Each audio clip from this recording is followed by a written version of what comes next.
Bonjour tout le monde, Radio Jojo à l'appareil, donc on va parler du cas Cavani, ça va parler football, ça va parler Paris Saint-Germain, Euh, on va parler un peu de tout ça tous ensemble.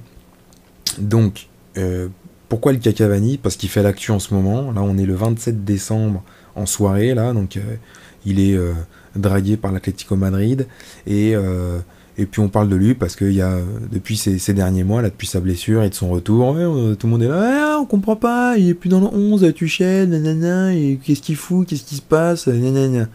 Donc on va essayer de recadrer un peu tout ça et d'expliquer avec les éléments qu'on a à disposition, les raisons de cette situation et puis où est-ce que ça peut mener, comment ça doit se terminer dans les 6 mois qui viennent là.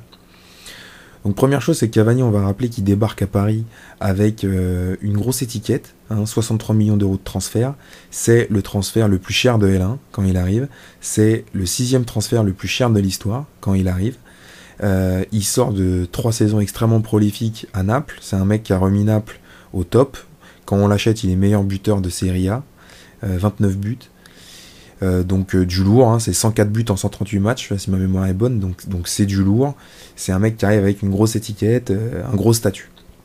Et, et donc il arrive dans cette équipe qui est tenue par Laurent Blanc, avec Zlatan Ibrahimovic dedans. Et c'est vrai qu'au départ c'est un peu compliqué pour lui, parce que avec un prix comme ça, tout le monde pensait récupérer une espèce de virtuose, une espèce de super technicien, de super dribbleur, machin, voilà, un peu une étoile brillante. Et Cavani, c'est pas trop ce style-là, c'est plutôt un besogneux, un mec discret en plus, sa personnalité, c'est plutôt un mec discret.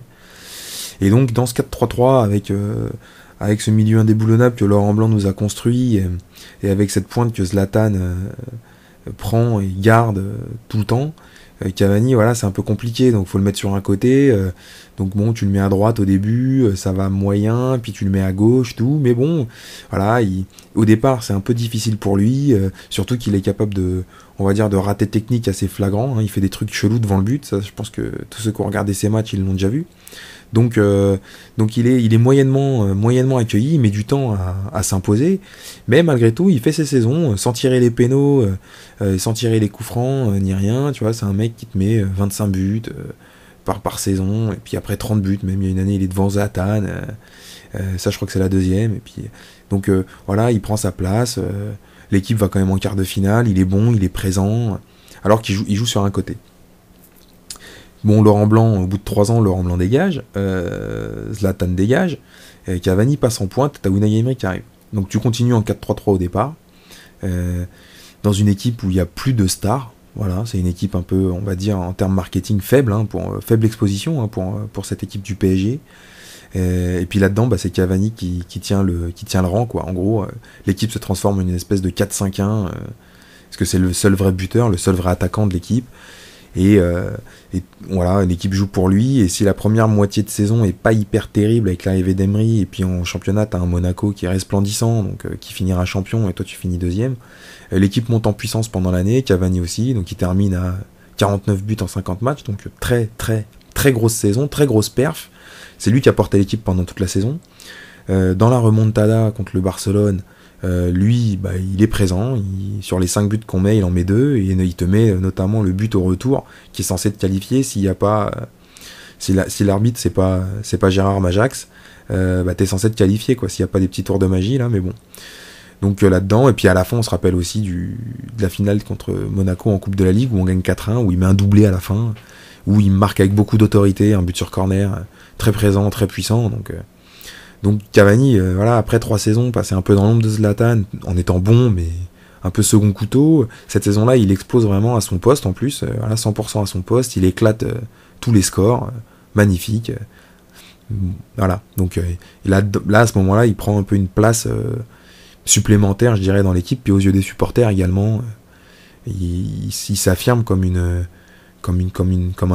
référence, quoi, comme un joueur qu'on aime, parce qu'il est besogneux, parce qu'il se bat pour l'équipe, parce qu'il défend, parce qu'il marque, et parce qu'il est régulier, et parce qu'il n'y a pas de phrases, qu'il n'y a pas de petites phrases, il n'y a pas de trucs bizarres, donc il a une bonne mentalité, quoi. Et puis à l'été 2017, tu signes Neymar et Mbappé. Donc bon, Mbappé il vient avec un gros transfert, mais c'est un petit jeune, il a 19 ans, donc bon voilà, et puis tu signes Neymar. Et Neymar, plusieurs choses. La première chose qu'il faut se rappeler, c'est que Neymar, le montant de son transfert, c'est pas le fruit d'une négo. Toi, t'as claqué 220 millions, mais il vaut pas 220 millions. Ça, c'est la clause libératoire. Donc, il faut bien comprendre que si le Barcelone, il a mis 220 millions, c'est pas pour te le vendre 220 millions, tu vois. C'est qu'ils pensaient, voilà, avec une négo, le vendre moins cher que la clause. Sinon, voilà. D'ailleurs, depuis, ils ont mis des clauses à 1 milliard et tout, pour forcer les mecs à négocier. Donc bon, tu payes 220 millions, tu claques une blinde, tu lui files un salaire stratosphérique, c'est le double, plus que le double de tout le monde.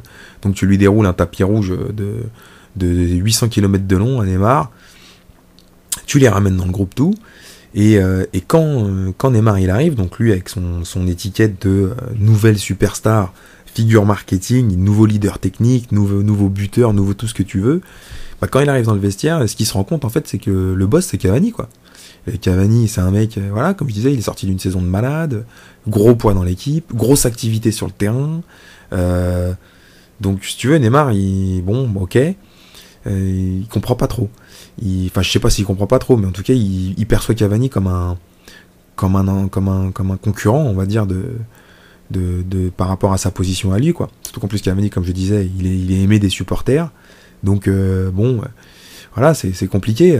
Donc la première année avec Unai Emery, tu sens qu'il y a un problème, tu vois qu'il y a un problème dans le jeu. Neymar, il est collé à Mbappé, il joue beaucoup pour Mbappé. Hein, il a dit dès le départ, ouais, nanana, je vais faire de Mbappé ce que Messi il a fait pour moi, machin et tout. Donc il lui fait des passes, il joue avec lui, ça redouble, ça triple et tout. Cavani, il est un peu exclu de ce truc-là. Et puis il y a l'histoire du penalty là où Neymar il se fight avec Cavani pour tirer les pénaux. Et tu vois que c'est déjà une guerre de statut, parce que Unai Emery, alors que voilà, la hiérarchie elle est claire, c'est Cavani le tireur et c'est tout, bah, il n'arrive pas trop à trancher. Donc tu sens que voilà, cette histoire de statut, là, cet antagonisme qui naît entre ces deux joueurs, c'est un problème, c'est pour le vestiaire, ça pèse. Parce que même Emery, voilà, il n'arrive pas à trancher, il continue de dire ouais, c'est Cavani, le numéro 1, mais bon, si Ney il veut tirer, si Neymar veut tirer, il faut laisser tirer aussi Neymar, tout ça. Donc tu sais, c'est pas clair et tout, bon voilà. Puis bon, la saison se passe, dans le 4-3-3 qu'avait installé Emery aussi, malgré ce manque de relation entre les deux, ça se voit un peu moins, parce que voilà, tout le monde est bien à son poste. Et puis c'est moins flagrant, quoi. Neymar, il est pas au centre de tout. Bon, il se blesse, tout, donc ça permet de libérer la fin de saison, ça se passe comme ça, tout. À la fin de l'année, fin 2017, enfin 2017-2018, Neymar, comment dire, Emery, il dégage, et c'est Tuchel qui arrive. Et lui, Tuchel, il a pas du tout cette idée. Hein, et lui, il n'a pas une idée d'une tactique équilibrée, il n'a pas cette idée-là du tout, il a l'idée de tout miser sur les individualités, en particulier Neymar et Mbappé. On verra aussi que Di Maria, voilà, avec sa capacité de dribble et de fulgurance, il lui plaît beaucoup aussi. Mais c'est beaucoup Neymar et Mbappé, puis c'est en particulier Neymar. C'est-à-dire que Neymar et Ney, il doit être au centre de tout, du jeu, de tout. Et donc, Tuchel, si tu veux, Cavani, c'est un problème. Parce que Neymar, bon, sa gueule, elle lui revient pas. Et puis, il y a des signes forts, quoi. C'est-à-dire qu'il y a eu le penalty, et puis il y a d'autres signes forts qui montrent que Neymar et Cavani, ça va pas. C'est que Neymar, il y a des matchs où il a fait 0 passe à Cavani. 0 passe à Cavani. Alors qu'entre les deux, il y en a un qui touche 15 ballons, c'est Cavani. Neymar, lui, en touche 100 par match. Donc le mec qui fait le crevard entre les deux, c'est pas Cavani. C'est bien Neymar qui fait le crevard avec Cavani. C'est dans ce sens-là que ça se passe, c'est pas l'inverse. Donc t'as ce problème-là. Pourquoi t'as ce problème-là? C'est parce que Cavani, c'est un mec, il a beaucoup d'activités sur le terrain. Il décroche beaucoup, il court beaucoup de kilomètres, il vient dans le cœur du jeu, il vient participer. Et ça, effectivement, Neymar, ça le gêne, parce que Neymar, lui, il est venu en tant que numéro 10 de l'équipe, il est venu en tant que joueur star, et donc avoir un mec qui lui fait de la concurrence dans le jeu, ça lui plaît pas. C'est pour ça qu'avec Mbappé, il l'a tout de suite dit, ouais, je le mets sous mon aile. Et puis Mbappé, il a dit, ok, pas de problème, tu me fais briller. Ça te fait briller que je brille. Donc vas-y, pas de problème, ça marche bien. En plus, on a un peu le même jeu, on est tous les deux des virtuoses et tout. Alors que l'autre, Cavani, c'est un besogneux, quoi. Donc c'est pas la même perception des choses. Et puis Cavani, voilà, il vient dans sa zone d'influence, il décroche, machin. Neymar, il peut pas faire ce qu'il veut. Donc voilà, donc dans le jeu, ça va pas. Et puis en plus, là, Tuchel arrive, lui, il a l'idée de foutre Neymar au milieu de tout. Donc, évidemment, il y a un problème avec Cavani. Sauf que la première saison, Tuchel, tu viens de débarquer. Neymar, il s'est blessé pendant je sais pas combien de mois. Donc, bon, tu peux pas non plus sortir Cavani comme ça en claquant des doigts. Tu vois, ça marche pas comme ça dans une équipe.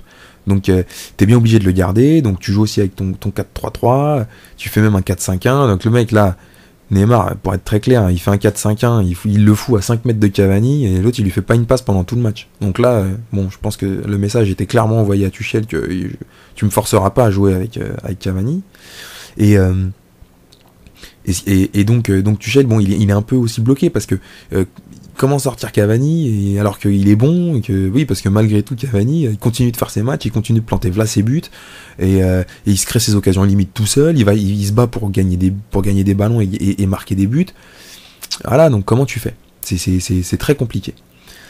Bon, Neymar se blesse une deuxième fois, une bonne partie de la saison. Cavani aussi se blesse une bonne partie de la saison. Voilà, on fait la deuxième partie de saison un peu bonne en main avec Mbappé en pointe, bon, Manchester, tout. Voilà. Arrive le début de cette saison-là. Donc t'as le retour de Neymar, t'as le retour de tout le monde. Là, tout le monde est en train de revenir. Et puis là, manque de bol pour Cavani, il se reblesse. Et là, bon, entre-temps, Leonardo, qui lui, je pense, a bien saisi la situation. Qu'est-ce qu'il fait? Il fait venir en prêt Icardi. Donc Icardi, très très bon attaquant, il n'y a aucun problème là-dessus. D'ailleurs, là, je pense que les matchs qu'on a vus montrent que c'est un finisseur de haut niveau, il n'y a aucun problème. Mais, qu'est-ce qu'il fait Tuchel? Tuchel, il saute sur l'occasion, il fout Icardi, il marque ses buts en attaquant de pointe, donc je rappelle simplement quand même que à Paris, tous les attaquants de pointe, donc c'est Mbappé, Cavani, Zlatan, et là maintenant Icardi, tous ceux qui ont joué à ce poste-là, ils ont tous marqué beaucoup de buts. Icardi, c'est pas une preuve spécialement qu'il est bon, qui claque plein de buts depuis qu'il est arrivé. Je veux dire, ils l'ont tous fait, parce que c'est une équipe qui tourne bien Paris, donc ils l'ont tous fait les mecs.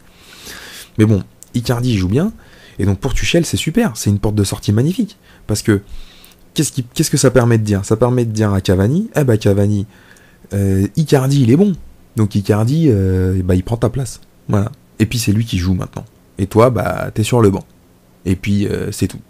Même si t'es bon, même si t'as pas sportivement perdu ta place, parce que Cavani il a pas été mauvais, il a été blessé, et que dans toutes les équipes qui se respectent, un titulaire c'est un titulaire, il y a une hiérarchie.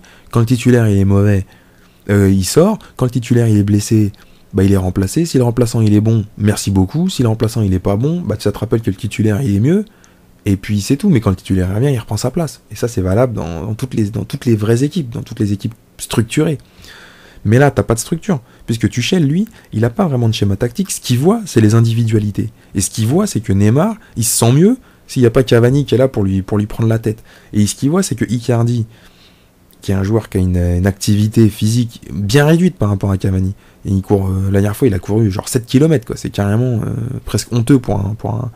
Bon, il a pas joué tout le match, on va lui donner ça, mais il court pas beaucoup, il reste dans la surface, ce qui fait qu'en fait, c'est parfait, parce que pour Neymar, lui, maintenant, il a plus ce mec, ce numéro 11 là, qui décroche, qui vient dans le jeu, qui vient participer et tout. C'est Neymar qui est le roi, et qui peut distiller tous les ballons. Et il sait très bien qu'Icardi, il va rester dans la surface. Ça s'est très bien vu au retour du Real de Madrid, quand il est rentré en 4-5-1, là, qu'il est rentré en numéro 10. Il était à 3 mètres d'Icardi. Il n'y a pas eu un moment où ils sont marché les pieds sur les pieds. Icardi était dans la surface, Neymar il était numéro 10, il a fait ce qu'il voulait au milieu, très bien. Donc Tuchel il se sert de ça pour sortir Cavani, parce qu'au final il n'y a pas de choix sportif derrière, il n'y a que du choix du management d'homme, c'est que du management de on va dire du management de mentalité, quoi, d'esprit et de mise en meilleure disposition pour Neymar, pour le Ney, comme dirait notre ami Tuchel. Donc tu sors Cavani, t'as une excuse pour sortir Cavani, et en plus c'est top, parce que tu peux même sortir Icardi quand tu veux, parce qu'Icardi il est en prêt, il est tout nouveau, donc au final t'en as rien à foutre. Tu peux dire à Cavani, toi tu joues plus parce que j'ai mis Icardi et puis qu'il est bon, donc maintenant qu'il marque je vais pas le sortir. Et puis tu peux même dire à Icardi, Icardi, toi t'es nouveau, t'as pas trop de légitimité dans l'équipe et tout machin, donc si je veux passer en 4-3-3 et mettre Mbappé en pointe, Di Maria à droite et Neymar à gauche, je peux aussi. Puis Icardi il aura pas, voilà, il pèse pas très lourd dans le vestiaire, donc c'est pas très grave, il va accepter son truc, il est en prêt, il essaie de faire une bonne saison pour voir comment ça se passe à la fin de l'année, et puis basta pour lui. Donc voilà, t'as sorti Cavani. T'as pas sorti Cavani parce que il est pas bon. T'as sorti Cavani parce que tu fais plaisir à Ney. Voilà. Parce que Ney, il doit être au milieu de tout. Comme dirait notre ami Tuchel. Avec Ney, c'est plus facile, et sans Ney, c'est moins facile. Donc là, bon, je taille un peu, hein, mais le problème, c'est que c'est ça. Le problème, c'est que c'est pas un choix sportif. Et c'est ça le problème. C'est ça le problème, c'est que c'est pas un choix sportif. Donc maintenant, qu'est-ce qui se passe? Maintenant, Cavani, il est tout le temps blessé. T'as envie de dire, bah ouais, tu m'étonnes qu'il est tout le temps blessé, le mec. Puisqu'il sait que de toute façon, quoi qu'il fasse, il va jamais rentrer dans le 11. Et là, tu t'en aperçois comment? Tu t'en aperçois avec deux trucs. Le premier truc, c'est qu'il était blessé tout le temps. Hop, il va en équipe d'Uruguay. Et puis là, hop, 2 matchs de but. Et tu joues la Hongrie et l'Argentine. Hein. Donc t'es pas en train de jouer le Cambodge et le Zimbabwe, tu vois. Tu joues 2 bonnes sélections, dont une très très bonne sélection, parce que l'Argentine, c'est une très bonne sélection. Et Cavani, il est bon. Cavani rentre, il te met 2 pions en deux matchs, et puis tu regardes les buts, c'est des buts où il tacle, où il se donne, où il se déchire et tout. Donc t'as très bien compris que le mec, non, il est pas du tout en fin de vie sportive, c'est juste qu'à Paris, il a bien vu sa situation. Sa situation, c'est quoi qu'il fasse, il est plus dans le groupe. Enfin, il est plus dans le 11, et je dirais même, j'allais le dire, il est plus dans le groupe, parce qu'aujourd'hui, il est 8e choix ou 7e choix, tu vois. Devant lui, il y a Mbappé, Icardi, Neymar, Di Maria, Sarabia, Choupo-Moting et même, je dirais, Draxler, limite, il est devant. Tu vois, le mec, il a fait une titularisation cette année, donc c'est vraiment, tu vois, alors que il y a pas de raison, il y a pas de raison sportive. Cavani, il a jamais été nul, donc comment ça se fait? Bah, c'est parce que c'est pour faire plaisir à Ney, pour les raisons qu'on a évoquées, qui sont, je le rappelle rapidos, le côté tactique, le côté jeu, et puis aussi le côté concurrence avec les supporters, parce que Cavani, comme il est aimé des supporters, il est soutenu des supporters, tant qu'il est sur la pelouse, Neymar, il peut pas être la vraie star. Et ça pose un problème. Donc, en tout cas, ça pose un problème à Neymar. Donc là, on est le 27 décembre, là, on est à l'intersaison, et tu vois, le deuxième point, tu vois qui d'autre qui s'intéresse à Cavani? Ah bah c'est l'Atlético Madrid. Donc l'Atlético Madrid, c'est pas... au début, là, le mec, il l'envoyait en MLS aux États-Unis, là, comme s'il allait prendre sa retraite, à marquer 30 buts dans une ligue de seconde zone, machin. Non, là, les mecs qui s'intéressent à lui, c'est l'Atlético Madrid, c'est le 3e plus gros club espagnol, c'est un des 15 meilleurs clubs d'Europe, sans aucun problème. C'est des mecs qui sont en train de reconstruire une équipe sur plusieurs années, là. Notamment, ils ont pris un petit jeune qui est lui aussi sûrement un virtuose, qu'ils ont payé une blinde et qu'ils ont fait signer 7 ans. Donc c'est pas Trifouiller les oies qui s'intéresse à Cavani, c'est l'Atlético Madrid. Donc dans ce contexte-là, que doit faire le club? Parce qu'au final, c'est un peu ça, c'est que doit faire le club? Comment gérer ce cas Cavani? Comment aller au bout de manière bien, je dirais, de manière classe? Je dis ça parce que l'historique du PSG avec les joueurs emblématiques là, depuis l'ère Qatari, là, comme on appelle ça, c'est pas réjouissant, quoi. Ça s'est souvent terminé en clash, ça s'est souvent mal fini. Je veux dire, à part Matuidi, j'ai pas beaucoup de... Voilà, il y a plein de mecs. Tu vois, David Luiz, il est parti comme un voleur à la dernière journée. Rabiot, tu t'es embrouillé avec lui. Mota, il est devenu entraîneur, mais tu t'es embrouillé avec lui. Je sais pas, on pourrait en trouver d'autres, mais à part les petits jeunes à la con, mais tous les mecs qui avaient un peu de coffre et de caisse et d'expérience et tout, ben ça s'est toujours un peu terminé. À part Matuidi, je vois pas bien. Et donc c'est un problème, parce que tu te dis, bah Cavani, ça va se terminer comment? C'est quand même le meilleur buteur de l'histoire du club, hein, c'est 200 buts en 300 matchs. C'est un mec qui est aimé des supporters. Comment tu gères? Sachant que le contexte, c'est qu'il va plus jouer jusqu'à la fin de l'année. Et qu'à la fin de l'année, ils ont une Copa América, machin et tout. Donc le club, comment il doit se comporter?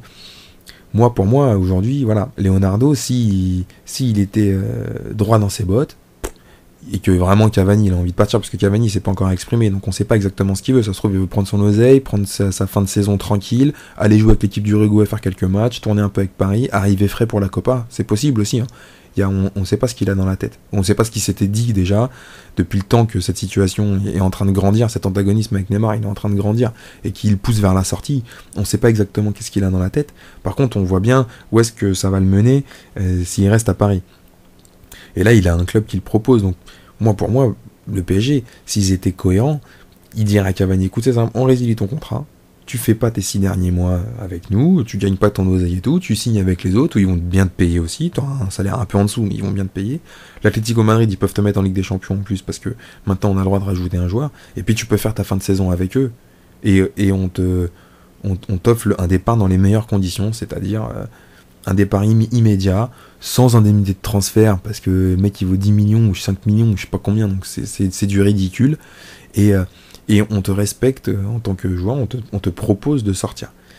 Et bon, alors, c'est pas le chemin qui est en train d'être pris, là, puisque Leonardo il a commencé à dire ouais non on va le garder jusqu'au bout, gna gna gna, on le transfère pas, machin. Donc, bon, on sait pas si c'est Cavani ou pas qui a choisi ça, mais ce qu'on peut dire, c'est que là, voilà, encore une fois, Paris prend le chemin de la politique d'un petit club, voilà, il souffre de cette politique de statut, et là, c'est flagrant avec le cas Cavani.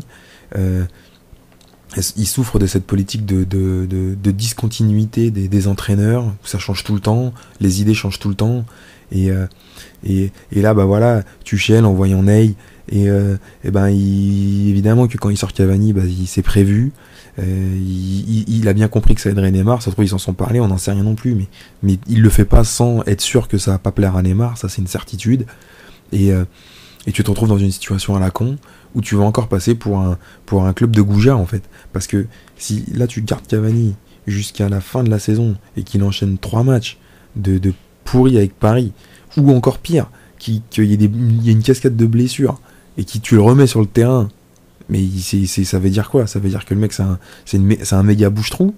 Ouais, c'est honteux, tu vois, c'est honteux. Et le pire, c'est qu'en plus il pourrait être pas bon, parce que vu la disposition dans laquelle il se trouve, le contexte dans lequel il se trouve, comment tu veux qu'il soit bon, le mec? C'est impossible. Donc lâche-le, laisse-le partir plus tôt possible, laisse-le tranquille, laisse-le faire sa saison, viens pas pinailler pour rien, et toi t'en sortiras grandi devant les yeux du monde du football. Alors, tous les comptables, hein, ils vont commencer à dire non, mais déjà dans le milieu, il y a classe ou je sais pas quoi. Puis Cavani peut te rapporter des là, si tu le vends, si tu lâches, voilà, le laisser partir libre pour le comptablement, c'est pas bon. Alors, déjà premièrement comptablement, mec, tu 10 millions, tu vas économiser 10, ça fait 20 millions, quoi. Voilà, bon ok. T'économises son salaire déjà. Le sphère, franchement, c'est pas nécessaire. En quoi c'est nécessaire? T'es en train de proposer 17 millions à Verratti sur je sais pas combien d'années, t'es en train de proposer 35 millions à Mbappé sur je sais pas, sur 6 ans, je sais pas quoi. Neymar, tu vas faire des pieds et des mains pour le re-signer avec une offre encore mirobolante de salaire. Donc je veux dire, les 5 ou 10 millions de transferts que tu chopes de Cavani, enfin si t'en es là, c'est que c'est pathétique et ridicule sur la comptabilité du club. Donc déjà cet argument-là, c'est de la merde. Après, il y a tous les cyniques. Ouais, mais c'est dans ce milieu, c'est un milieu de requins. Il n'y a pas de classe, il n'y a pas de truc, faut pas faire de fleurs, et nanani, et nanana. Mais les gars, vous avez pas saisi bien la position du Paris Saint-Germain aujourd'hui. Aujourd'hui, le PSG, il a du mal à attirer des joueurs. Pourquoi il a du mal à attirer des joueurs? Pour 2 raisons. La première, c'est que t'as la politique des statuts, ce qui fait que si tu viens pas avec un statut avec un monsieur statut, quoi, c'est-à-dire comme Neymar ou comme Verratti ou comme Mbappé ou même comme Cavani quand il est arrivé d'ailleurs, t'es un second couteau du club et tu peux te démener autant que tu veux et tout, tu vas rester un second couteau du club même si t'es bien payé. Et là on le voit très bien avec Cavani d'ailleurs, ou avec Draxler ou avec Meunier, voilà, des exemples il y en a plein. Donc déjà voilà, c'est ça qui fait que t'as du mal à attirer des joueurs. Et puis le deuxième truc pour lequel t'as du mal à attirer des joueurs, c'est que comme je disais tout à l'heure, t'arrêtes pas de t'embrouiller avec tout le monde. Donc le fait que tu t'embrouilles avec tout le monde, eh ben les mecs ils ont pas envie de venir. C'est normal. Donc justement, ce que tu as besoin de montrer comme image aujourd'hui quand tu es le PSG, c'est un club un peu qui essaie de se mettre au niveau des grandes institutions, et les grandes institutions par moment, donc c'est pas systématique, ça doit pas être à chaque fois, mais par moment les institutions elles font une fleur, voilà, avec des gens qui sont spéciaux, voilà. Quand il y a au Real Madrid, Zidane, il n'est pas traité comme tous les autres. Ouais, bah c'est normal. Voilà. Bon, bah toi, je dis pas que Cavani c'est Zidane, mais ce que je veux dire, c'est que Cavani, c'est un mec de ton histoire. Tu peux le traiter un peu différemment. Tu peux montrer une autre couleur que celle du comptable frigide qui pense qu'à son petit oseille et à son petit intérêt à 2 balles, alors que, à la vérité, c'est pas le cas. Et puis ça sert à rien. Donc voilà. Surtout qu'en plus, comme je dis, tu risques de te ridiculiser, parce que si tu le traites mal, Cavani, les joueurs qui regardent ça de l'extérieur, ils voient bien le problème. Hein. Ils sont pas débiles, hein. Tout le monde a deux yeux, hein. Tous ceux qui veulent voir la vérité. Hein. Donc tout ce que j'ai expliqué au cours de cette vidéo, là, les rapports de force en interne du groupe, t'as même pas besoin d'y être dans le groupe pour voir, il suffit de les voir sur la pelouse, les mecs. Tu vois bien. Donc on manque jamais une occasion d'être classe, d'être clean, de montrer de la prestance et de l'intelligence, et surtout quand ton image en souffre énormément en tant que club, ce qui est le cas pour le PSG. Puis enfin, on va terminer cette vidéo en rappelant quand même que Cavani, quand il va partir, ça va être une grosse perte. Alors, il y en a plein, il suffit d'aller sur les forums de sites que je citerai pas, où il y a tous les mecs qui comprennent rien et qui pensent que Zlatan c'est un grand joueur et que Cavani c'est un mauvais. C'est l'inverse, les gars. C'est Cavani qui est fort. C'est Cavani qui, dans le vestiaire, quand il va partir, il va laisser un trou. Zlatan, tout le monde, voilà, on s'en tape. Rien à foutre. Des mecs comme Matuidi, des mecs comme Cavani, c'est ça qui laisse un trou dans le vestiaire. C'est des mecs qui se battent pour l'équipe et qui sont exemplaires. Ils n'ont pas besoin de l'ouvrir, de faire des phrases, de faire des fêtes comme Neymar, machin, pour tirer l'équipe. Tuchel, il a une politique d'individualité. Hein, ça fait plus d'1 an et demi qu'il est là maintenant, 1 an et demi là. On voit bien qu'il n'a pas de schéma tactique. Alors, est-ce que c'est sa vision du foot ou est-ce que c'est parce qu'il sait qu'il n'a pas beaucoup de temps à Paris et qu'il faut essayer d'aller gagner comme ça? Moi, je suis pas dans sa tête, j'en sais rien. Ce que je vois par contre, c'est que toutes ces dernières années là, toutes les équipes qui ont remporté des titres importants, donc là pour le Paris Saint-Germain, on va parler de la Ligue des Champions, c'est des gros collectifs avec des joueurs exemplaires à l'intérieur. Et quand on prend que ce soit le Real de Madrid, que ce soit alors Liverpool, on n'en parle même pas parce que Liverpool c'est une machine de guerre collective. Mais les Real de Madrid des dernières années c'est pareil. Et qu'on nous dit ouais mais ils avaient Ronaldo, l'individualité et tout, sauf que Ronaldo c'est 100% pour le collectif le mec. Il suffit de le voir comment il est rentré à la Juve. Donc encore une fois, c'est ce type de mentalité dont Paris a besoin, dont le groupe du PSG a besoin. C'est pas des Zlatan, c'est pas des Neymar. Et voilà, c'est pas des gens comme ça qui sont là à faire du buzz et du truc et à se mettre en valeur eux au détriment du collectif. Et donc Cavani quand il va partir, ça va faire un trou, ça c'est une certitude. Et c'est bien pour ça que la gestion de sa sortie, elle est extrêmement importante, même par rapport à l'image de ce que tu vas renvoyer dans le groupe.